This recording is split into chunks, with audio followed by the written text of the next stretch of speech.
Saya beri contoh ya betapa pentingnya mindset ya, cara berpikir. Orang itu menjadi kikir itu karena nganggap hidup itu lama dan uang itu penting.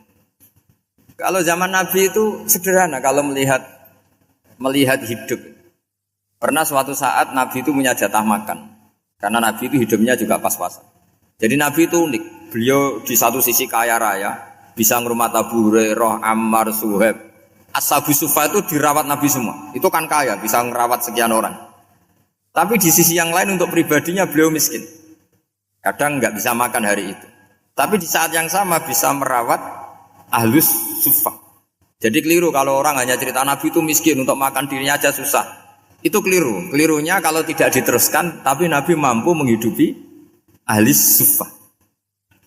Singkat cerita jatah makannya Nabi itu dikasihkan orang ketika Nabi tanya, ya Aisyah, makanan jatah saya di mana?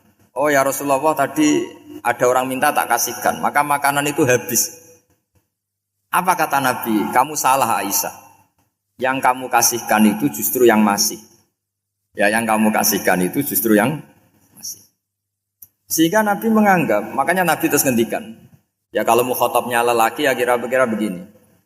Wahal laka min malika illa ma akalta fa'afnaita wala bista fa'ablaita. Terus tanya, watasoddaqta fa'abqaita, kata Nabi. Harta kamu ya kamu makan kemudian ke WC jadi kotoran, atau punya pakaian mewah nanti rusak. Watasoddaqta fa'abqaita. Ada yang kamu sedekahkan yaitu yang abadi sampai akhir. Sehingga banyak pengusaha yang mencintai saya setelah tak ajari hadis itu. Misalnya punya uang 1 miliar karena dia spekulan atau pedagang rawan bangkrut, disedekahkan ke masjid 50 juta, yaitu yang abadi. Jadi kalau suatu saat bangkrut, dia masih punya uang 50 juta di akhirat. Jadi Nabi itu mengajari sedekah itu apa? Ya sedekah itu pengabadian uang. Kalau kita kan enggak, bilang sedekah itu nguras uang. Itu pikirannya setan dan pikirannya orang Islam. Itu cara berpikir setan, bukan cara berpikir umat apa? Sehingga Sayyid Ali Zainal Abidin itu kalau ada orang minta, kemudian beliau ngasih, itu beliau bilang gini, marhaban biman hamala zadi ilal akhirah. Matur nuwun nggih jenengan sing beto sangu kula nate. Jadi dianggap teller saja. Orang yang minta uang beliau itu dianggap tukang nyatet bank ini. Karena sudah ditabungkan, ya sudah. Kalau kita kan enggak, wah pengemis tuh ganggu gini-gini. Kecuali pengemis profesi ya mungkin kita agak-agak enak. Mari zaman akhir itu ada pengemis apa? Profesi. Jadi repot. Terus tak beri contoh lagi kebahagiaan ketika kita milih Islam moderat. Islam kita diajarkan guru-guru kita, utamanya oleh guru kita Mbah Maimun. Saya juga sering ketemu beberapa ulama dunia, termasuk Habib Umar. Saya juga ikut sowan ke sini pas beliau sama Habib ini Hasan Toha Putra di sini sama orang-orang moderat. Itu cara berpikir juga luar biasa indah. Beliau pernah cerita ya, beberapa ulama lah, banyak yang cerita itu. Saya pernah diceritani seorang alim ketika ada orang ekstremis itu mau ngebom di tempat maksiat. Kebetulan yang maksiat itu kebanyakan ya orang Islam, karena di negara yang mayoritas Islam. Ditanya sama Syekh Sa'rawi. Syekh Sa'rawi itu mufassir top di mana? Mesir. Ini mau tak habisin karena mereka orang Islam kok maksiat terus. Terus ditanya sama Imam Sa'rawi, laumatu ala khini ma'asihim aina masiruhum. Kalau mereka mati dalam keadaan maksiat, mereka kemana? Ya ilanar, mereka pasti masuk neraka. Terus ditanya sama Imam Sa'rawi, wahal masiruhum ilanar muradun nabi amlah. Punya umat maksiat kemudian mati masuk neraka, itu yang diinginkan Nabi apa enggak? Ya tidak aja. Ya sudah, enggak usah dibom, ditunggu tobatnya kata-kata. Karena kalau mati dalam keadaan itu ke neraka, dan itu tidak yang diinginkan Rasulullah Sallallahu Alaihi Wasallam. Terus ekstremis ini menjadi tobat, tidak berpikir ekstremis Mas. Jadi orang itu harus berpikir mindset yang baik. Meskipun kadang berpikir baik itu ya agak-agak kacau. Ada seorang wali majdub itu kalau berdoa agak kacau, tapi nggak bisa dibantah. Masyhur itu doa itu. Ini sekaligus ijazah, tapi kalau sebelum wali nggak boleh. Itu datang ke makamnya Rasulullah SAW. Terus doanya itu begini, ya Allah sekarang terserah engkau. Ya Allah, sekarang terserah engkau. Jika saya kamu jadikan orang soleh, jika saya engkau jadikan orang soleh, maka surra habibuk, maka kekasihmu ini senang. Yang susah musuhmu yaitu setan. Tapi kalau engkau menjadikan saya orang fasik, maka yang susah kekasihmu, yang senang musuhmu. Jenengan punya dua pilihan itu. Wah itu kan doa tapi kayak teror itu. Ya jadi berdoa di Raudhah. Wah itu pasti mandi itu karena agak-agak maksa Tuhan itu. Ya Allah, engkau punya dua pilihan. Jika saya jadi orang soleh, maka kekasihmu ini senang. Musuhmu yang susah yaitu setan. Tapi jika saya jadi orang fasik, maka musuhmu yang senang, kekasihmu yang susah. Mohon terserah jenengan, mau menyenangkan kekasihmu, apa menyenangkan musuhmu? Gitu. Kira-kira gimana? Kalau tertarik boleh doa itu dipraktekkan. Tapi kayaknya kalau copy paste itu gak keren, apa? Jadi dulu orang itu muamalah sama Allah dan Rasul itu rileks. Rileks itu nyaman karena ya tadi qul bi fadlillah wa bi rahmati fa bidzalika falyafrah. Sehingga Imam Izzuddin bin Abdissalam itu ngendikan innal ladzina yarmunal muhsanatil ghafilat. Di antara kebaikannya ibu-ibu atau mbak-mbak ini harus berstatus ghafilat. Perempuan-perempuan pelupa. Ghafilat itu pelupa. Pelupa dari kenikmatan maksiat sehingga mereka dengan taat. Misalnya ada ibu-ibu atau mbak-mbak atau juga bapak-bapak tahajud, kemudian nyaman dengan tahajud itu. Kira-kira terbersit enggak ingin maksiat? Enggak kan, karena sudah nyaman dengan tahajud, dengan taat. Maka dibutuhkan kenyamanan dalam beribadah. Sebab itu ala bidzikrillahi tatmainnul qulub. Makanya saya termasuk kiai yang setiap ngaji itu happy, seneng. Karena ini untuk kampanye, seneng dengan ngaji, dengan taat itu sudah luar biasa. Kayak apa kalau mereka senengnya kalau nunggu melakukan maksiat. Jadi termasuk bentuk perlawanan kita terhadap maksiat adalah usahakan kamu tuh sebahagia, seneng dengan taat. Istiqnas billah, mu'anasah billah, farah billah, itmi'nan tumakninah billah. Sehingga ini mencukupkan kita tidak berkebutuhan maksiat. Meskipun kita ya manusia, pasti suatu saat atau sudah pernah maksiat. Serasa diceritakan lah, itu mesti gitu. Lah orang-orang dulu itu orang yang sukses mengelola bahagia ma'allah wa billah walillah. Jika wali-wali dulu itu jadi wali itu tidak mesti karena ibadahnya banyak, itu enggak. Mereka orang yang ibadahnya itu biasa. Biasa-biasa sekali. Ulama-ulama dulu ibadahnya biasa sekali. Tapi qulubuhum ma'allah, hatinya itu ma'allah. Itu ada seorang wali itu jadi wali, Umar bin Abdul Aziz yang dikenal khamisul khulafa. Khamisul khulafa. Di luar khulafa ar-rasyidin 4, di antara yang soleh adalah siapa? Umar bin Abdul Aziz. Itu ketika mau meninggal, itu senangnya bukan main. Itu semuanya nangis, beliau senang. Terus tanya, kenapa kamu senang? Memangnya saya kalau mati itu kemana aja? Ila khairi madhubin ilah, ke zat terbaik. Dibang urip mbek kowe bolet atau mbek arhamur rahimin ya. Yaitu Allah Subhanahu wa taala. Jalaluddin Ar-Rumi ketika mau meninggal itu muridnya nangis semua, beliau marah. Kamu harusnya pesta karena saya mau ketemu kekasih saya, malah kamu tangisi, goblok sekali kamu katanya. Jadi orang-orang dulu itu luar biasa. Karena tadi mereka tidak ingin ketemu Allah itu dianggap problem. Harus sesuatu yang membahagiakan. Makanya wali-wali itu kalau berdoa begini. Wa khairu ayyami yauman alqa kafih, dan jadikan hari terbaikku adalah hari ketika saya ketemu engkau ya Allah. Pernah dengar doa itu? Wa khairu ayyami yauman alqa kafih, dan hari terbaikku adalah hari saat ketemu engkau. Aman kan gak? Apa mati ku wedi. Saya tidak tahu wedi dosa apa wedi Israel apa wedi malaikat siapa? Mungkar nakir. Sebenarnya tidak perlu seperti itu. Karena cara pandang Nabi itu ini bisa dipraktekkan. Kalau kamu orang baik, mati artinya apa? Ya baik.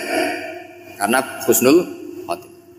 Kalau kamu orang yang buruk, itu kata Nabi, anggap saja mati itu akhir dari keburukan kamu. Nah, kowe urip terus malah maksiat terus.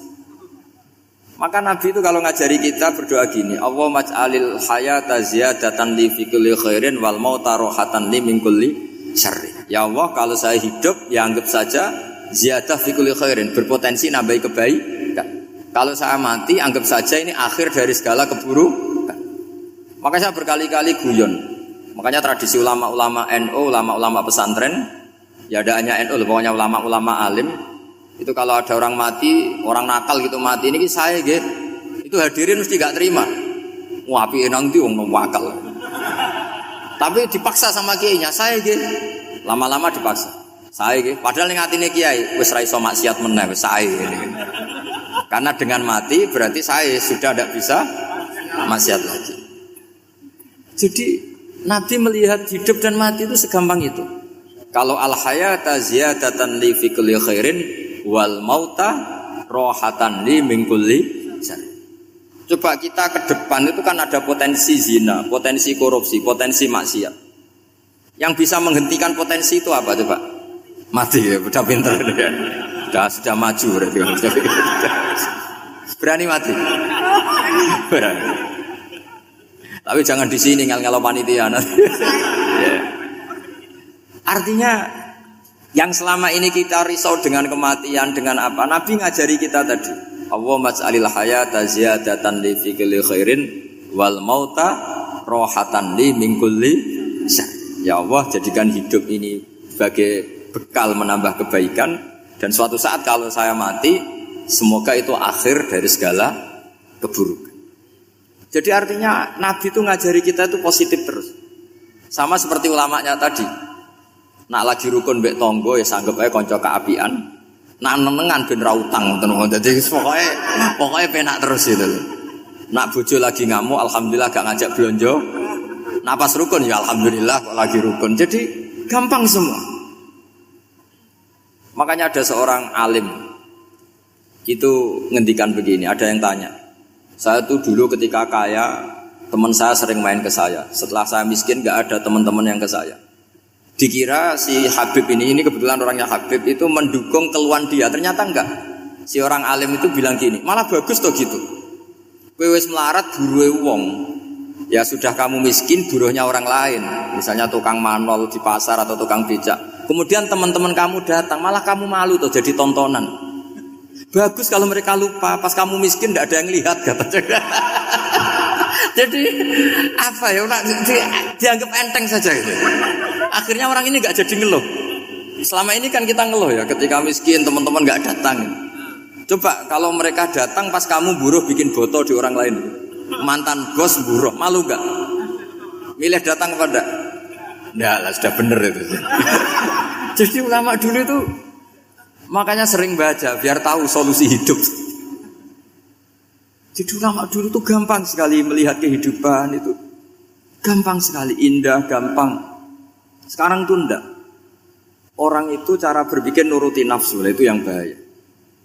Makanya Quran kritik ara'aita man ittakhadha ilahahu hawa. Orang yang cara berpikir itu nuruti hawa nafsu. Kalau zaman Nabi, zaman sahabat, zaman ulama itu enggak seperti itu. Sehingga cara berpikir itu mudah. Makanya kata Nabi, absyiru ya ma'sarul muslimin, kata. Kamu harus senang ya ma'sarul muslimin. Allah sekarang buka pintu langit yang sebelumnya enggak pernah dibuka. Dan Allah yubahi bikum malaikatah, dan Allah membanggakan kamu kepada para malaikat. Kenapa? Umatnya Muhammad, umatnya Rasulullah Muhammad SAW itu kalau sampean kepengen mati setiap saat itu baik, itu resepnya gampang kata Nabi. Addu faridotan wantadzoru ukhra. Jadi Allah memberitahu, ya Muhammad, umatmu ini luar biasa. Jadi misalnya tadi kita sholat subuh, ditanya, bahak kamu sekarang ngapain? Nunggu sholat duhur ya. Setelah sholat duhur ditanya lagi nunggu apa asar. Sehingga famangkanat hijratuhu ila wa rasulih fa hijratuhu ila wahi. Jadi kalau ya sudah ini tak ijazahkan. Kalau setelah sholat subuh nunggu apa? Duhur. Setelah duhur nunggu. Sehingga ketika kita mati itu statusnya penunggu sholat. Tapi kamu kan enggak miskin. Kenapa? Penunggu kaya. Ya itu enggak masuk surga ya. Penunggu kemapanan.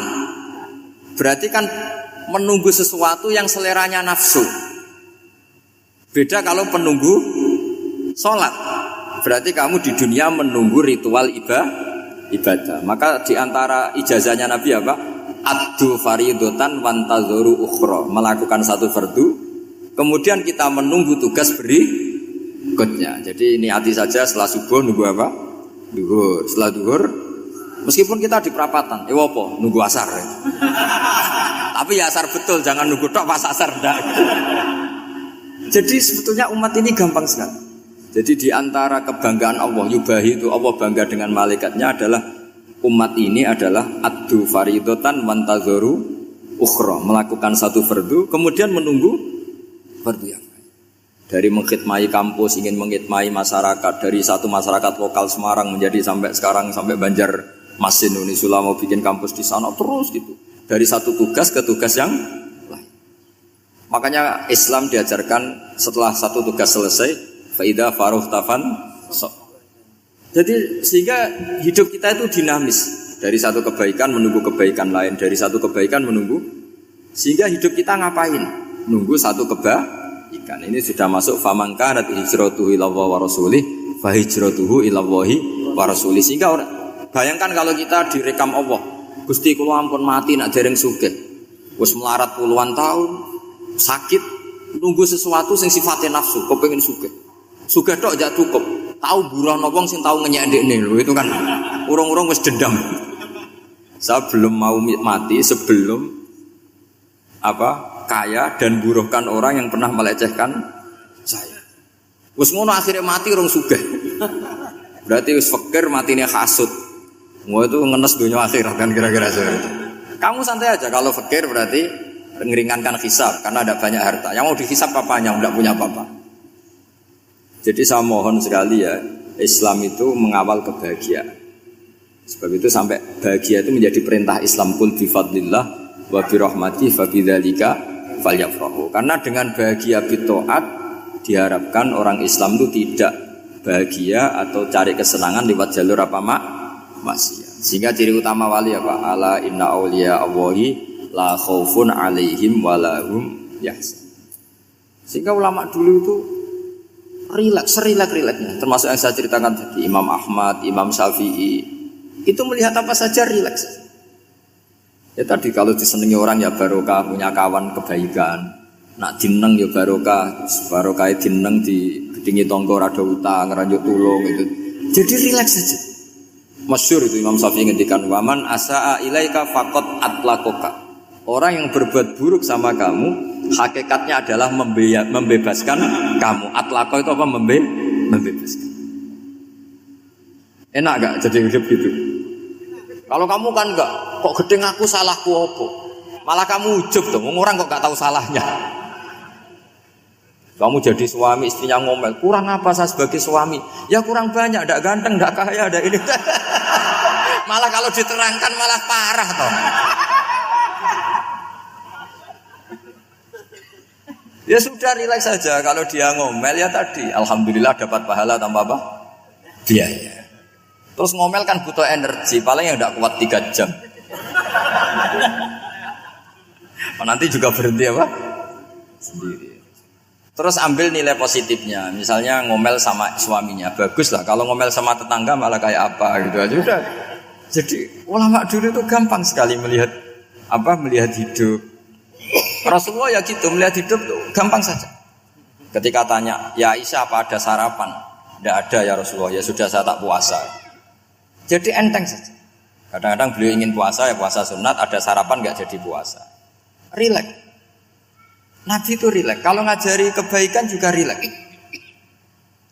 Nah sekarang itu banyak orang yang karena mungkin kurang baca, Islam tuh kayak menjadi aturan yang bengis, yang repot, yang mengekang. Itu tidak seperti itu. Yuridu wa bikumul yusra wala yuridu bikumul usra. Allah menghendaki agama ini mudah.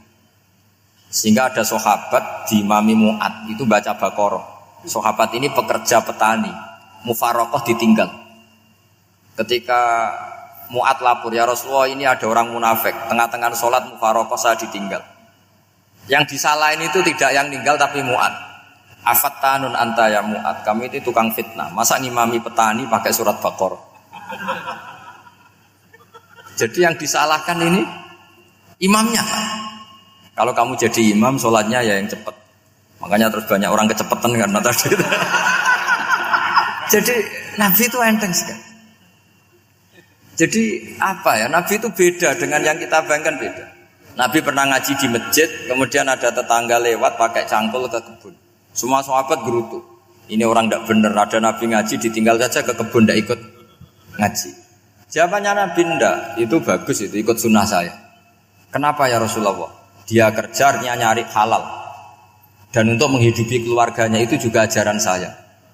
Sehingga yang ngaji ya ajarannya Nabi, yang enggak ngaji karena kerja mencukupi keluarga juga ajarannya Nabi. Segampang itu. Kalau kayaknya kamu kan, wes gak roh akhlak kan gitu. Nabi rileks saja Nabi. Sampai bisa lihat itu di Ihya di bab Fadhailul Kasbi. Makanya ini penting sekali supaya orang itu berpikir Islam atau mendakwahkan Islam itu berdasar sanad ya yang muttasil yang pernah dilakukan Rasulullah sallallahu alaihi wasallam. Semoga barokah. Assalamualaikum warahmatullahi wabarakatuh. Waalaikumsalam warahmatullahi wabarakatuh. Halo. Terima kasih kami sampaikan atas pencerahan yang disampaikan oleh Gus Baha. Alhamdulillah ini masih ada waktu yang sangat panjang sehingga kita akan buka sesi tanya jawab.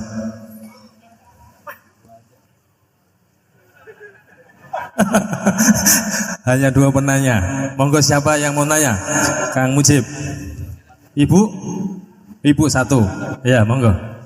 2 saja. Monggo.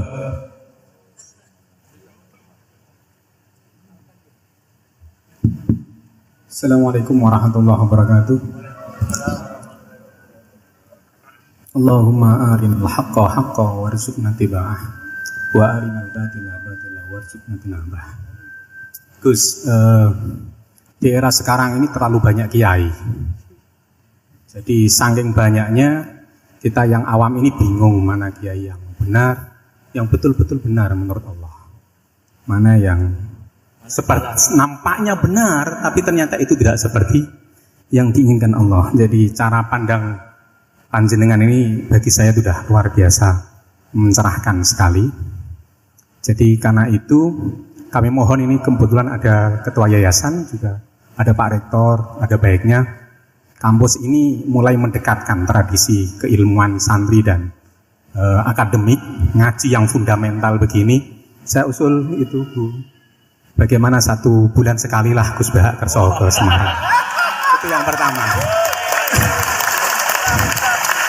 Yang kedua, saya juga termasuk orang yang gelisah dengan realitas sekarang. Saya juga mau ngajukan permohonan kepada Gus Baha.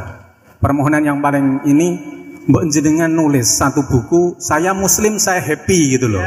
Ini kayaknya pas banget ini. Jadi ben ora ketok kok serius banget beragama, saiki iki abot banget gitu.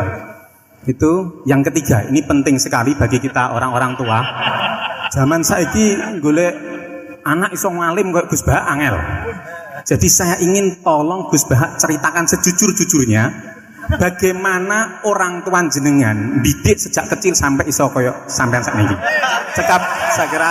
Assalamualaikum warahmatullahi wabarakatuh.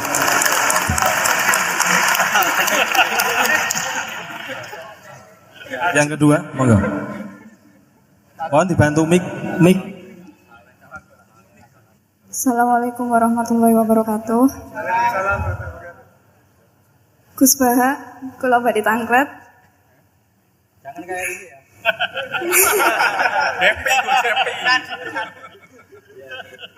Untuk perempuan, hakikatnya menutup aurat niku pripun?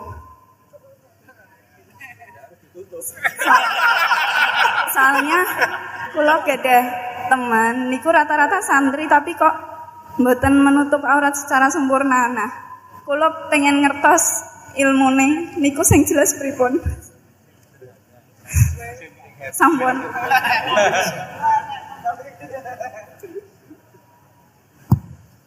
Ini sudah normal ya. Pakai ini aja. Ini jawab yang Mbak dulu yang gampang gitu. Ya yang jelas itu satrul aurat itu ada yang fisik ya, kayak menutup aurat dalam mazhab Syafi'i kita tahu auratul mar'ah fis sholat itu ada pengecualian ilal wajah wal kafen. Tapi kalau kharijah sholat adalah jami'u badaniha dalam madzhab Syafi'i. Tapi dalam sebagian ulama mengatakan ilal wajah wal kafen tetap termasuk istisna di luar sholat. Itu dari segi fisik ya atau zahir. Tapi sebetulnya juga harus dilakukan satrul aurah secara maknawi, menutup sesuatu yang buruk. Artinya kan gini ya, aurat itu kan sesuatu yang buruk kalau kelihatan. Sehingga misalnya kasus di beberapa negara, mungkin fisiknya sudah benar ditutupin, tapi mungkin tetap maksiat. Tapi ada yang gugat, yang penting nggak maksiat meskipun buka aurat. Ya keliru, buka aurat sendiri sudah maksiat, itu malah aneh lagi. Ya. Tapi yang jelas filosofi hijab atau satrul aurah itu usahakan yang zahir maupun yang apa? Batin. Karena Indonesia itu memang agak unik. Saya sering ketemu peneliti dari beberapa negara, meneliti Indonesia itu paling pusing. Kadang ada orang yang auratnya biasa datang ke masjid. Itu kan bingungkan malaikat, mau ditulis dosa itu ke masjid, mau ditulis taat itu buka aurat. Tidak tahu hitung-hitungannya gimana nanti. Tapi memang ya sudah seperti itu. Yang jelas standar aurat ya kita tutupin sesuai standar madzhab Syafi'i maupun mengikuti yang tidak apa Syafi'i. Tapi filosofinya juga harus kita ikutin. Jadi dua-duanya harus kita ikutin. Sebagai perintah, bukan sebagai syarat. Itu beda loh, perintah sama syarat itu. Sebagai perintah, bukan sebagai syarat. Kalau sebagai syarat itu begini. Syaratnya orang Islam itu harus nutupi aurat begini-begini. Nanti kalau yang enggak gitu dianggap tidak Islam, itu menjadi ekstrim. Tapi kalau sifatnya perintah, ya perintah saja. Yang enggak melakukan paling banter dianggap fasikoh atau tidak solihah, tapi tidak sampai menjadi keluar dari Islam. Ya jadi gitu ya. Jadi karena apa ya? Ya sudah seperti itu. Obsesi kita tentu ingin kesolehan. Ingin kesolehan sebagai perintah, saya ulang lagi. Jangan biasakan kalau ada aturan itu sebagai syarat. Misalnya gini, kowe nak ora alim ra anakku, itu bahaya. Mosok ora alim terus ora anakku. Karena rata-rata orang itu udah alim gitu. Nanti terputus dari bapaknya semua.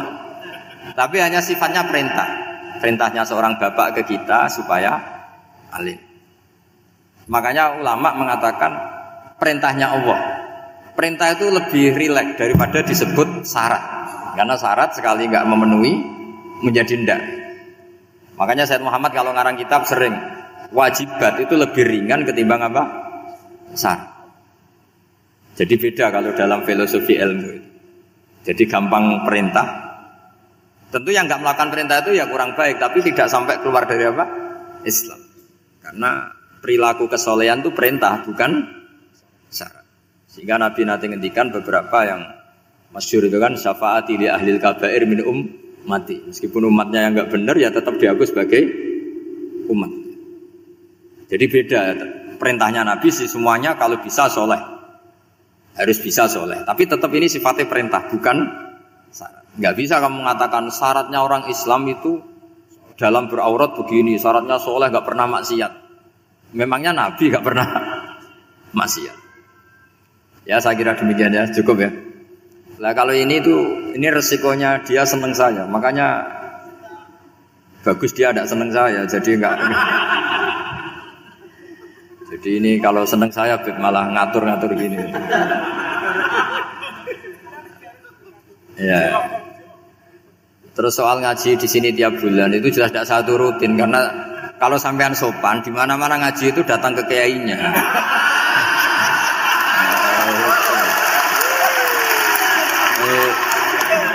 Itu kalau Imam Malik ada pertanyaan kayak Anda dimarahin. Al ilmu yu'ta la ya'ti. Jadi sumur itu tidak tangin, bukan sumurnya dipindah. Ini enggak sopan sekali.